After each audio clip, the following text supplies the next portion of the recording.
नमस्कार दोस्तों, स्वागत है आपका हमारे YouTube चैनल पर। आज हम बात करेंगे टू द पॉइंट सीरीज में संवैधानिक विकास के बारे में।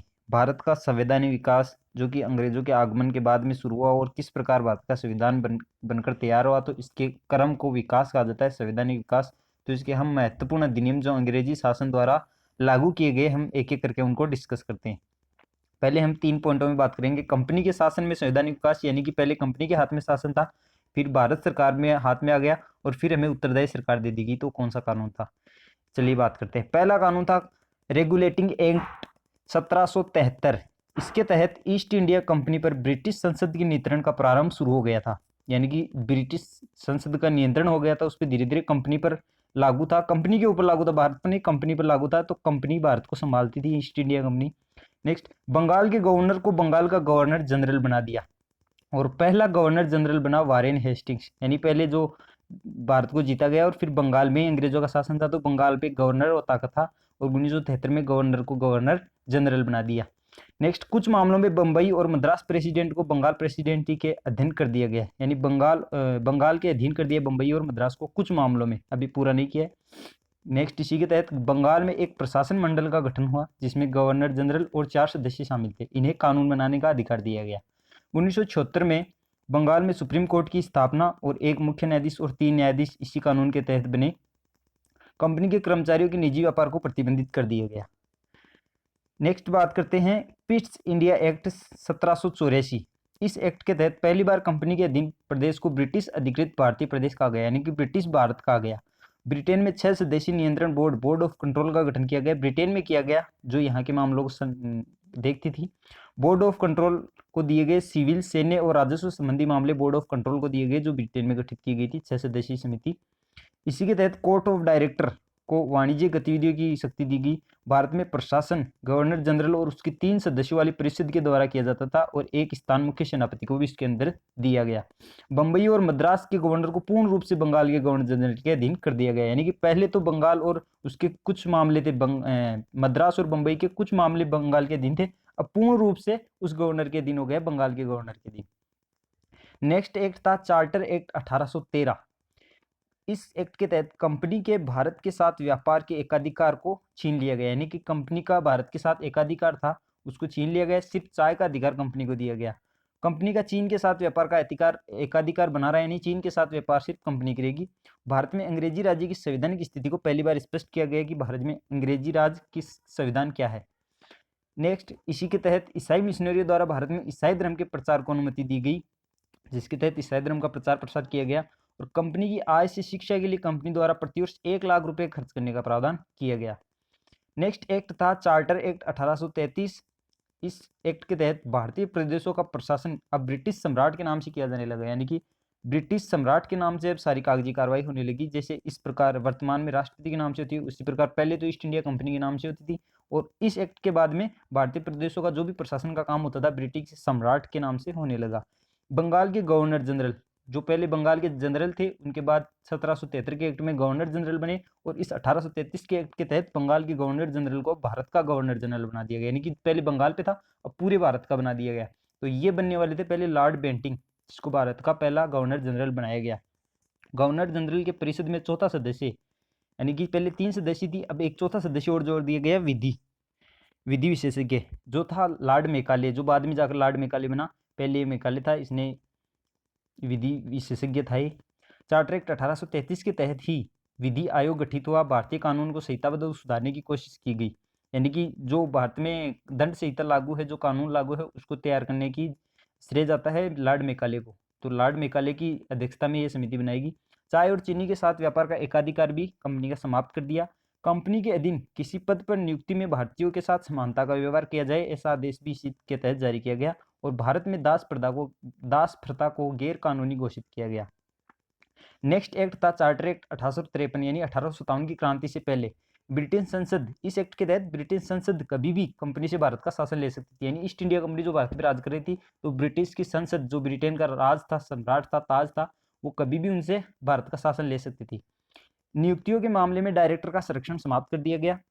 यानी पहले बोर्ड ऑफ डायरेक्टर ही नियुक्तियां करते थे, अब उनका संरक्षण समाप्त कर दिया। विधि सदस्यों को कार्यकारी परिषद का पूर्ण सदस्य बना दिया, यानी जो 4 सदस्यीय कार्यकारी समिति थी उसका पूर्ण सदस्य बना दिया। पहले तो वो अस्थायी था, फिर उसको स्थायी बना दिया।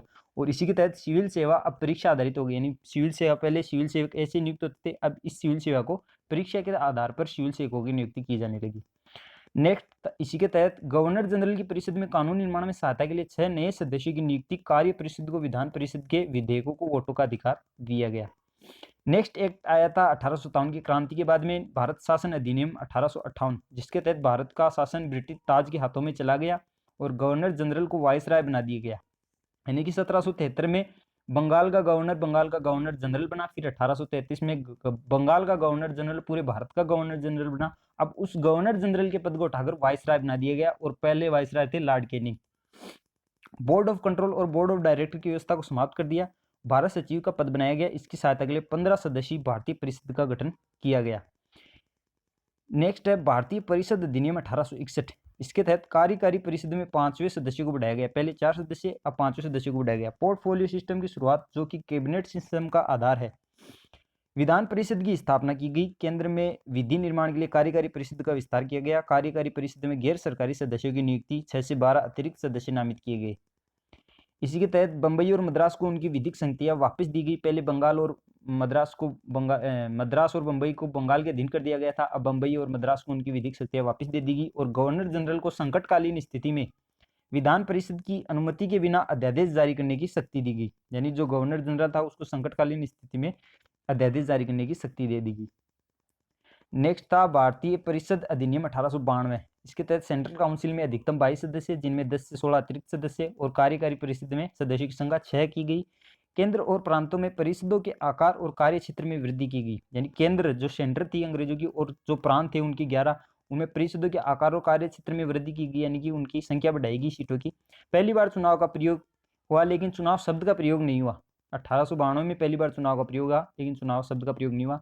और इसी के तहत बजट पर विचार प्रकट करने का अधिकार भी दिया गया और प्रश्न पूछने का अधिकार भी 1892 के तहत दिया गया। इसके बाद आता है भारतीय परिषद अधिनियम 1909, जिसे मार्ले मिंटो सुधार भी कहा जाता है।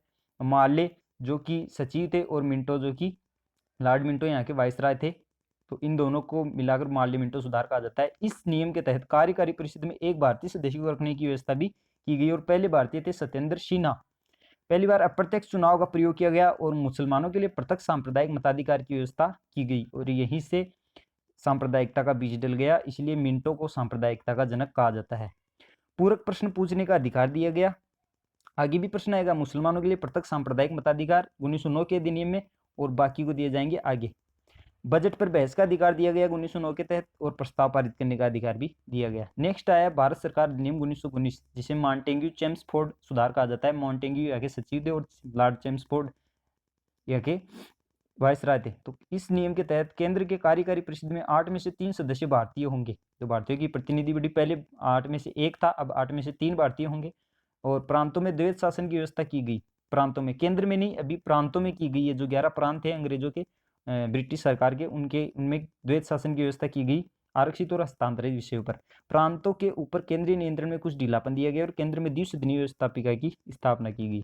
इसी के तहत सिखों, आंग्ल भारतीयों, ईसाइयों और यूरोपियों को पृथक नेतृत्व और प्रांतों में पहली बार उत्तरदायी सरकार का गठन, यानी कि पहले 1909 में मुसलमानों को दिया और अब सभी को दे दिया है 1919 में।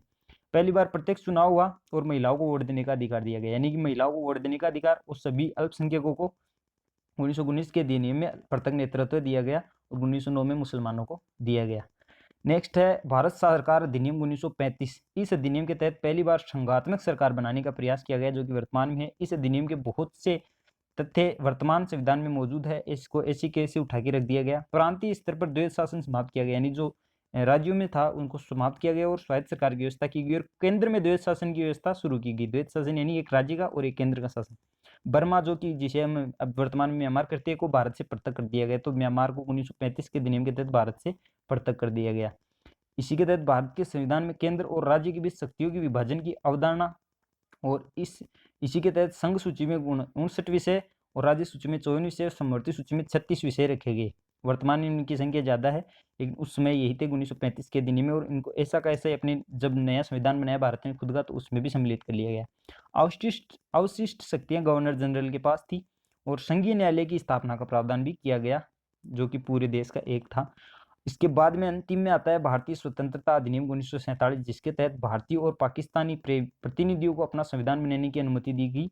और 15 अगस्त 1947 को प्रादेशिक शासन इकाइयां भारत और पाकिस्तान की स्थापना हुई। और पाकिस्तान की स्थापना 14 अगस्त को हुई, क्योंकि उसके ऊपर साइन पहले हो चुके थे और भारत की प्रक्रिया चल रही थी, तो वो 15 अगस्त हो गया, इसलिए 14 अगस्त 15 अगस्त का गैप है, वरना प्रक्रिया साथ में हुई थी।